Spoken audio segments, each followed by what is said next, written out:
For more on this development, let's speak to the Jamb Head of Public Affairs, Fabian Benjamin. Good to have you join us. Good day. So, as expected, this particular decision is now generating a lot of reactions, mixed reactions, by the way. Is this a decision that is supported by Jamb? And what is the exact reason for this latest move? This has been the provision of the law. It's not new. It has been there.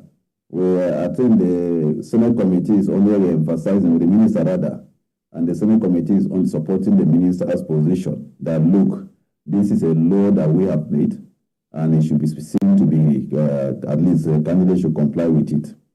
And beside why it is coming at this critical moment is because of certain happenings in the system that we have discovered. You know, if you had followed our activities over time, you will discover that each year we finish our exercise, we sit down, we look at, we run the whole process from registration to examination and admission to see where there are loopholes, and then we begin to come up with innovation that will be plug those loopholes to ensure that the subsequent exercises are better than what we've had in the past. And we've seen a lot of things that are happening which are occasioned by the age gap of this candidate, where you have 16-year-old, some even 15, taking this examination, and some of them finding their way, even though we want to stop them. But they find that they eventually find their way into tertiary institution without understanding the rudiments of this system. It's not new to global practice. You know, education is a global stock. And if you look at what is obtainable elsewhere, there are certain programs, in fact, in developed nations that you cannot even go without having a first degree, for instance, medicine and law. So we are only trying to reinforce what has been in the books over time. It's not new, it has been there, and we wish that parents who adhere to this thing. There's no point rushing. You know, this issue of my child graduate at the age of 21, he will not be 21 forever. One day he will get to 50.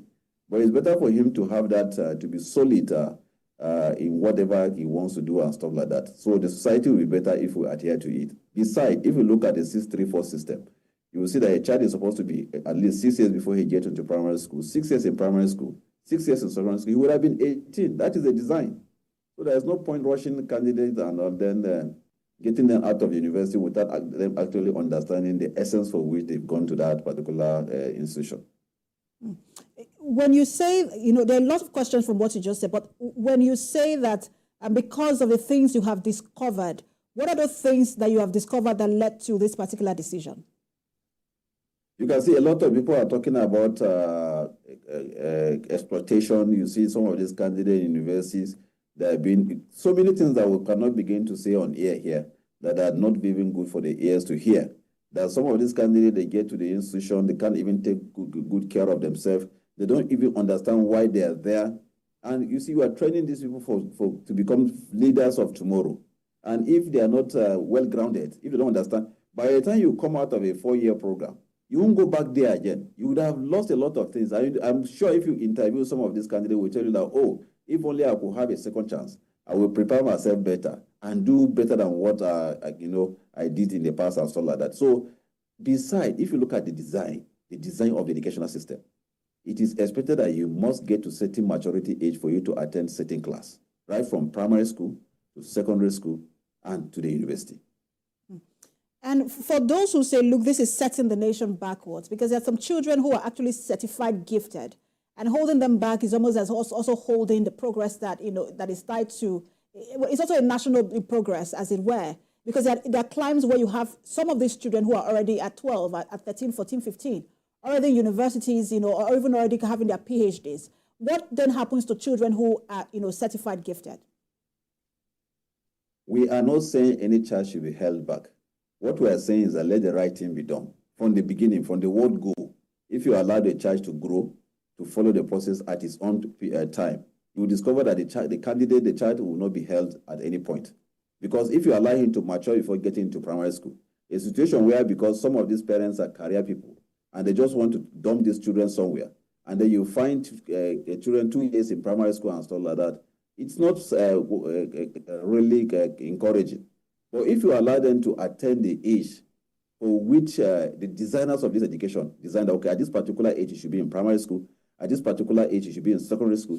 But Mr. Fabian, if I may come in, apologies for butting in. If a child is, for example, 8 years and let's say in primary 3 or 4, and the child is way ahead of his class, should that child still be held in that class when the child is way ahead of every other person? It doesn't start at being 8 years. It starts when he starts the primary school. You are expected to spend 6 years in primary school. By the time you get to primary 1 at age 6, you would certainly be in the university at the right time. What we are saying is that don't rush them from the beginning. I have seen situations whereby some candidate in JSS2, they will say because they are exceptional, they will now move them to JSS3 and stuff like that. Why are you rushing the child to? Allow him to enjoy his age, these stages in life. If you put them at the right time, they will surely get out at the right time. And you will discover that they have lost nothing. By the time he spent 6 years in primary school, 6 years in secondary school, and then he was 6 years, that is 18 automatically. He has not lost anything.